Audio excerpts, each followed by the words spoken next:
Bonjour à tous. Aujourd'hui, nous allons donc avoir un témoignage client de notre cliente Salvia qui va nous expliquer comment elle a hébergé son ERP sur le cloud. Donc, je me présente, Cindy Pichery de la société LCS Group, chargée d'affaires.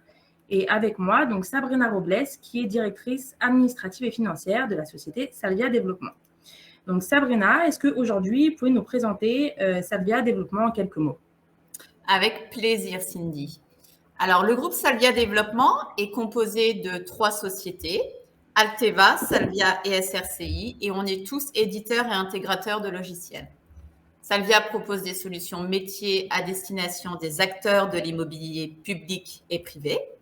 Alteva propose des logiciels à destination des prestataires de maintenance de bâtiments, ainsi qu'à des grands comptes détenteurs de patrimoine, comme les assurances et les banques.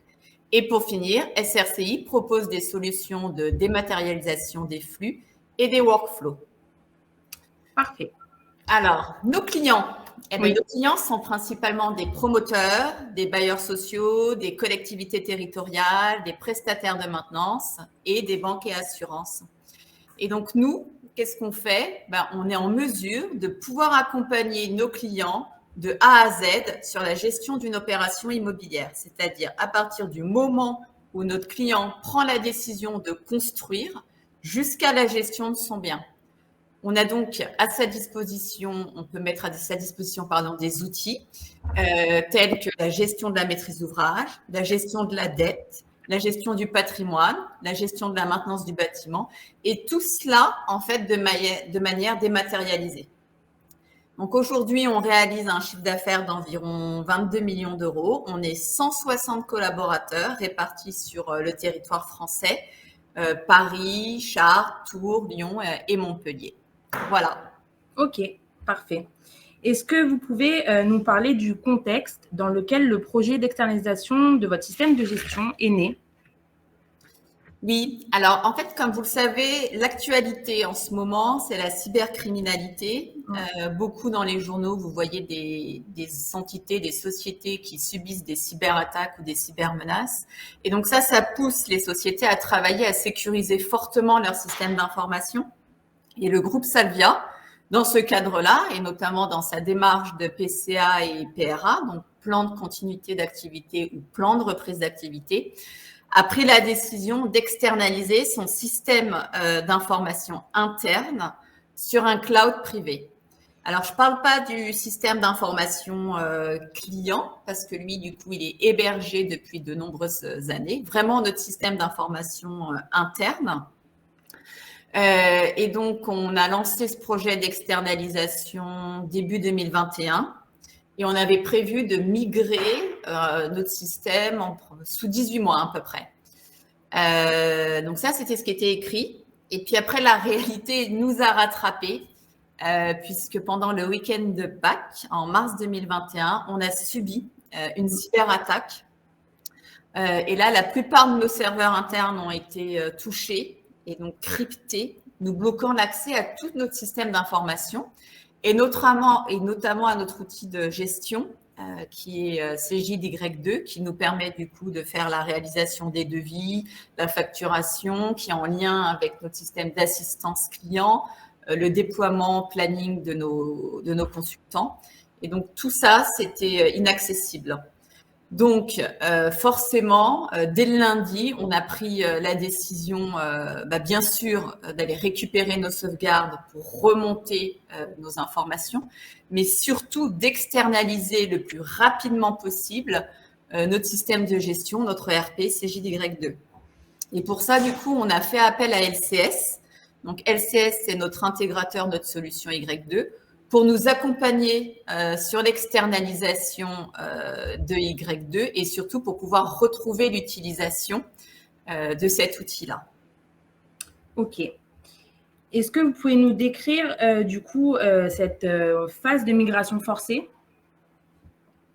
Alors, tout à fait. Donc là, ce qui s'est passé, c'est qu'on a eu un véritable travail d'équipe qui a débuté entre les équipes de LCS et les équipes de Salvia. Ça a demandé une forte mobilisation et une forte réactivité de chacun. Et on s'est finalement organisé en méthode agile. On a dû nous coordonner, mobiliser les équipes, organiser des points réguliers. Mais finalement, le plus complexe, ça a été de mettre à jour la cartographie de notre système d'information interne. Parce que le produit Y2, on l'a installé il y a environ 5 ans. Mais entre-temps, on a créé des interfaces, des flux avec nos autres outils pour nous faciliter notre quotidien. Et tout ça, malheureusement, on ne l'avait pas forcément photographié et inscrit dans notre cartographie. Donc, on s'est retrouvé finalement le jour J à se dire, OK, on a Y2, mais si on prend Y2 tel quel et qu'on le met sur notre cloud privé, qu'en est-il de toutes ces interfaces et tous ces liens, toutes ces connexions qu'on avait faites? On va forcément les perdre. Et surtout, est-ce qu'on est capable aujourd'hui de les recenser? Donc là, on s'est mis autour d'une table, on a appelé tous les acteurs, on a redessiné notre cartographie pour refaire les liens et on s'est dit, mais il faut qu'on aille plus loin. Il faut qu'on regarde si on ne peut pas faire mieux, si on ne peut pas améliorer ces liens, si on ne peut pas faciliter finalement cette externalisation sur ce cloud. Et donc là, on a travaillé avec LCS parce que grâce à leur expertise et grâce à ces connaissances mutuelles qu'on avait, on a pu rapidement trouver des axes d'amélioration. Et donc, ce qui a fait qu'en 48 heures après l'attaque, on a pu finalement migrer Y2 sur le cloud privé Azure. Donc depuis, nous, on est super serein parce qu'effectivement, cette responsabilité de sécurité de notre système d'information interne, notre PCA, tout ça maintenant, c'est désormais chez LCS à qui on a transféré finalement cette responsabilité de sécurisation de notre outil.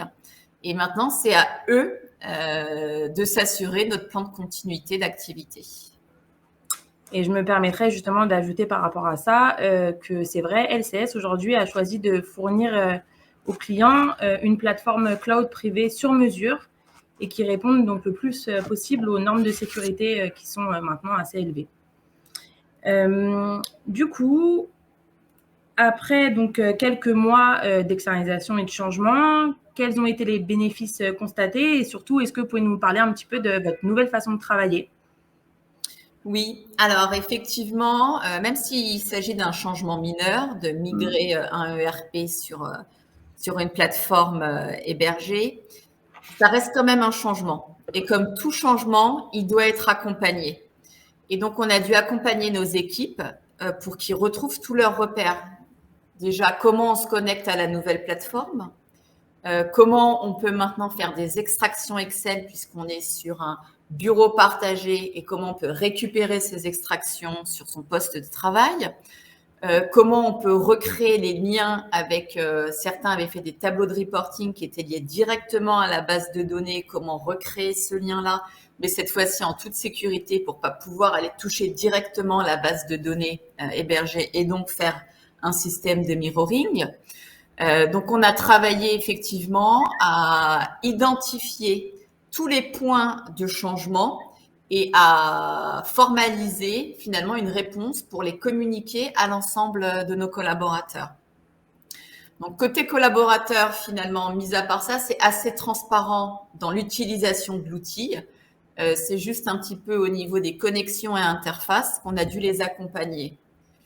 Et puis, ce qui est bien aussi, c'est que quand on a mis en place du coup ce système hébergé, on avait créé il y a 5 ans une adresse mail interne Y2, un petit peu de support, d'assistance des collaborateurs où ils posaient l'ensemble des questions. Et donc, l'administrateur Y2, s'il savait y répondre, répondait directement. S'il savait pas, il faisait appel à LCS.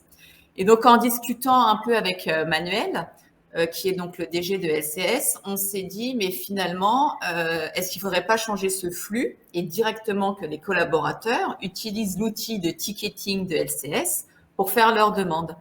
Et donc, on a profité de ce changement pour dire, on va supprimer cette adresse Y2 en interne et on va basculer le flux vers le ticketing LCS, qui fait que du coup, notre administrateur Y2, il gagne également un temps fou puisqu'il n'a plus le traitement des tickets à faire.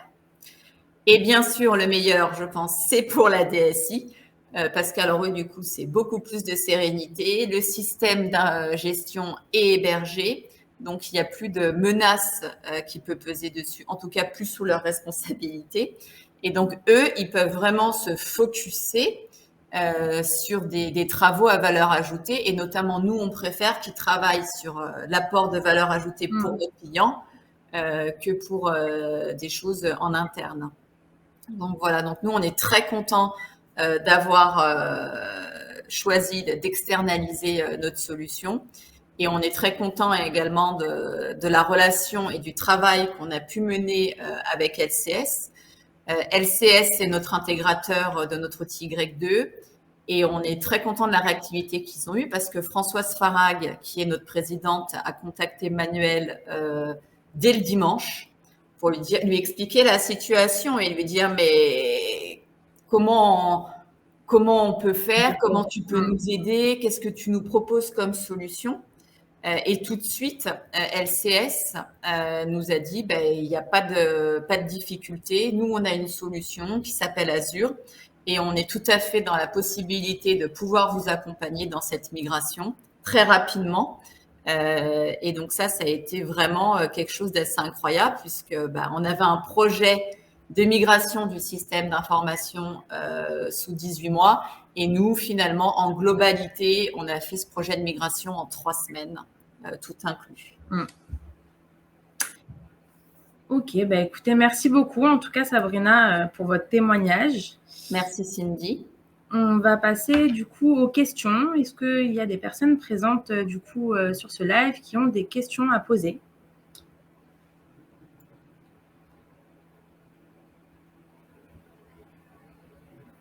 Alors du coup, je ne pense pas. Non, je ne vois pas spécialement de questions.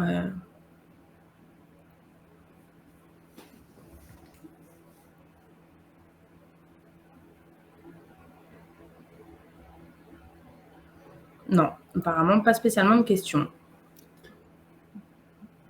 Alors, en attendant qu'il y ait peut-être des questions qui arrivent, bonjour à tous, moi c'est Quentin Revet, je m'occupe du marketing pour le groupe Plénitude et déjà je remercie beaucoup Cindy et Sabrina pour ce témoignage. On a terminé pour le coup un petit peu en avance, donc je me permets de conclure un peu en disant que au niveau du groupe Plénitude, dont fait partie LCS, on a une baseline qui correspond plutôt bien à ce que vous venez d'entendre, qui est respirer, on prend le relais. Et c'est vraiment un petit peu de ça dont il est question ici, parce qu'on voit bien qu'externaliser son SI et faire confiance à un partenaire comme LCS, là en l'occurrence, vous permet d'être plus serein sur la gestion de votre système d'information interne.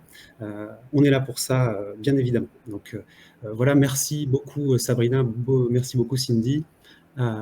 Je me permets de conclure également en vous présentant la conférence qui va suivre, le témoignage suivant, même si vous avez un petit quart d'heure pour vous faire recouler un café, encore un. La conférence suivante aura lieu donc à 11h30 et il s'agit de DocuWare qui présentera un cas client, le témoignage client d'Evernex, qui est passé au zéro papier en dématérialisant complètement ses processus d'achat. Donc n'hésitez pas à vous y connecter. Si tu fais défiler la slide suivante, Cindy, normalement, vous allez voir aussi que vous pourrez poser également toutes vos questions en contactant LCS sur contact@lcsgroup.fr ou aller bien sûr sur leur site web. Vous serez les bienvenus, on répondra à vos questions. Alors je vois qu'il y a une question quand même sur le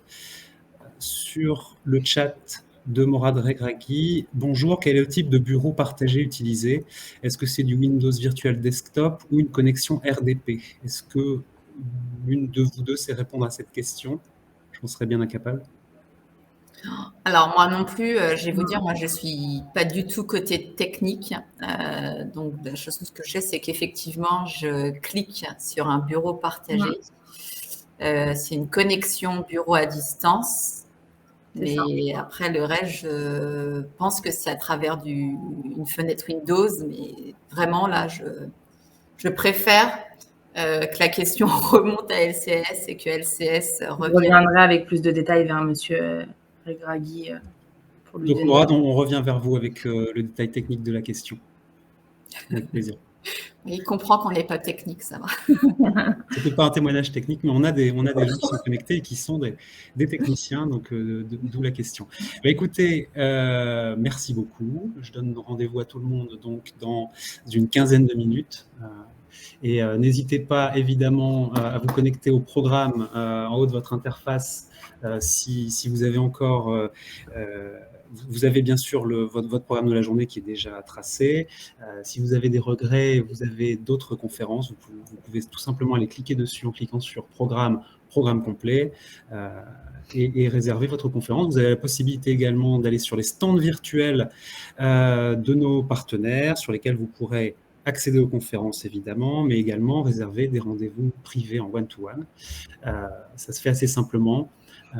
Évidemment, toutes les présentations se déroulent dans 2 salons privés différents, vous allez pouvoir consulter les replays des conférences que vous aurez manquées aujourd'hui. Elles seront disponibles dès ce soir sur la plateforme et pour 1 an. Voilà, donc je pense que je n'ai rien oublié. Encore un très grand merci à nos intervenantes et puis je vous souhaite à tous une très belle journée de conférence en notre compagnie. Merci beaucoup, bonne journée.